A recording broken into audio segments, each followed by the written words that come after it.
رات کے 10 بجے ہیں۔ السلام علیکم، یہ ریڈیو پاکستان ہے۔ مجاہد خان سے خبریں سنیے۔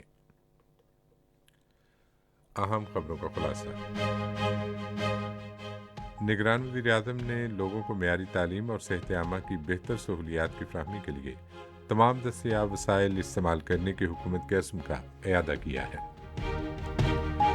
نگران وزیر اطلاعات نے کہا ہے کہ حکومت الیکشن کمیشن کی ضروریات پوری کر رہی ہے اور غیر جانبدار رہتے ہوئے اپنا فرض پورا کرنے کی کوشش کر رہی ہے۔ الیکشن کمیشن نے آئندہ عام انتخابات کے لیے ضابطہ اخلاق جاری کر دیا ہے۔ پاکستان اور برونائی نے مختلف شعبوں میں تعلقات مزید بڑھانے کا عزم ظاہر کیا ہے۔ اور اب خبریں تفصیل کے ساتھ۔ نگران وزیر اعظم انوار الحق کاکڑ نے کہا ہے کہ ملک میں ترقی کا عمل تیز کرنے کے لیے سائنس اور ٹیکنالوجی پر توجہ اہمیت کی حامل ہے۔ آج ٹوپی میں غلام اسحاق خان انسٹی ٹیوٹ آف انجینئرنگ سائنسز میں خطاب کرتے ہوئے انہوں نے کہا کہ ادارہ سائنس اور ٹیکنالوجی کے فروغ میں کلیدی کردار ادا کر رہا ہے۔ انوار الحق کاکڑ نے کہا کہ حکومت نوجوانوں کو معیاری تعلیم کی فراہمی کو اولین ترجیح دے رہی ہے۔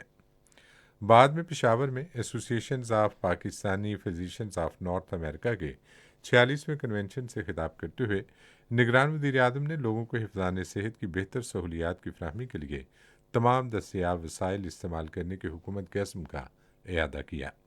انہوں نے بیمار افراد کی بہتر خدمت کے لیے میڈیکل کے شعبے میں جدید ٹیکنالوجی کے استعمال کی ضرورت پر زور دیا۔ نگران وزیر اطلاعات مرتضی سولنگی نے کہا ہے کہ اگلی منتخب حکومت کو ملک اس سے بہتر حالت میں حوالے کیا جائے گا جو ہمیں ملا تھا۔ انہوں نے آج ایک نجی نیوز چینل کے پروگرام میں گفتگو کرتے ہوئے کہا کہ الیکشن کمیشن انتخابات کرانے کا ذمہ دار ہے اور وہ پہلے دن سے اپنی آئینی اور قانونی ذمہ داری پوری کر رہا ہے۔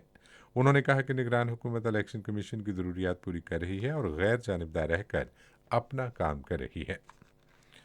اقتصادی رابطہ کمیٹی نے توانائی کے شعبے کی آپریشنل ضروریات کو پورا کرنے کی غرض سے کے الیکٹرک کے لیے 57 ارب روپے کی تکنیکی ضمنی گرانٹ کی منظوری دی۔ یہ منظوری آج اسلام آباد میں وزیر خزانہ ڈاکٹر شمشاد اختر کی زیر صدارت ای کے اجلاس میں دی گئی۔ اجلاس میں توانائی ڈویژن کی آئی پی پیز کے برابر سرکاری ملکیتی بجلی گھروں کو ادائیگیوں کے لیے ایک اور سمری کی بھی منظوری دی گئی۔ ای نے سرکاری بجلی گھروں کے لیے تکنیکی ضمنی گرانٹ کے ذریعے 262 ارب روپے سے زائد جاری کرنے کی ہدایت کی۔ فورم نے اسٹیٹ بینک برآمدی سرمایہ کاری اسکیم مرحلہ وار ختم کرنے پر اتفاق کیا جو کہ آئی ایم ایف کے اسٹینڈ بائی معاہدے کے لیے ضروری ہے۔ الیکشن کمیشن نے آئندہ سال 8 فروری کو ہونے والے عام انتخابات کے لیے جامع ضابطہ اخلاق جاری کر دیا ہے۔ ضابطہ اخلاق کے مطابق سیاسی جماعتیں اور انتخابات میں حصہ لینے والے امیدوار پاکستان کے نظریے، خود مختاری، سالمیت اور سلامتی کے خلاف کسی قسم کی رائے اور اقدام کی تشہیر نہیں کر سکتے۔ اس کے علاوہ وہ ایسی سرگرمیاں نہیں کر سکتے جو اخلاقیات کے منافی اور امن و امان، پاکستان کے عدلیہ کے وقار کے لیے نقصان کا باعث ہوں یا جن سے مسلح افواج کی تضحیک ہوتی ہو۔ سیاسی جماعتیں اور انتخاب لڑنے والے امیدوار اپنے کارکنوں کو کسی بھی قسم کے انتخابی سامان کو نقصان پہنچانے سے روکیں گے۔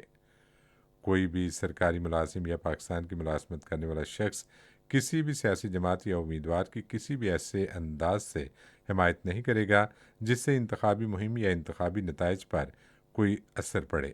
انتخاب لڑنے والے امیدوار اور ان کے حامی انتخابی مہم یا پولنگ کے دوران تشدد کی ترغیب دینے سے سختی سے گریز کریں گے۔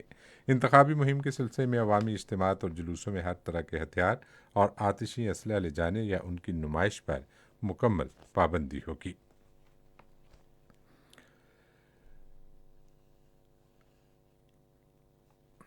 اس ضرورت کو پورا کرنے کے لیے ای نے رواں مالی سال کے لیے ایگزم بینک کو 3 ارب 87 کروڑ روپے جاری کرنے کی منظوری دی۔ اجلاس میں national energy efficiency and conservation authority کو سائنس اینڈ ٹیکنالوجی ڈویژن سے پاور ڈویژن کو منتقل کرنے کی منظوری دی گئی۔ ای نے national energy efficiency and conservation authority کو اس مقصد کے لیے رواں مالی سال میں 15 کروڑ 24,17,000 روپے کی تکنیکی ضمنی گرانٹ کی منظوری دی۔ پاکستان اور برونائی نے مختلف شعبوں میں دو طرفہ تعلقات میں مزید اضافے کا عزم ظاہر کیا ہے۔ اس عزم کا اعادہ آج پاک برونائی باہمی مشاورتی اور تعاون کے ورچوئل افتتاحی مرحلے کے دوران ہوا۔ فریقین نے باہمی تعلقات، علاقائی صورتحال اور دو طرفہ دلچسپی کے کئی امور پر تفصیلی تبادلہ خیال کیا۔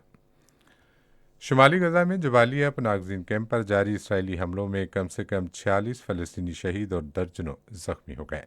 7 اکتوبر سے اب تک اسرائیلی جارحیت کے نتیجے میں شہید فلسطینیوں کی تعداد 19,667 ہو گئی ہے۔ اسی کے ساتھ خبریں ختم ہوئی۔ مزید خبروں اور تحریروں کے لیے آئیے ہماری ویب سائٹ پر، پتہ ہے radio.gov.pk، اور فیس بک کے link radio Pakistan news official پر براہ راست ویڈیو سٹریمنگ بھی ملاحظہ کیجیے۔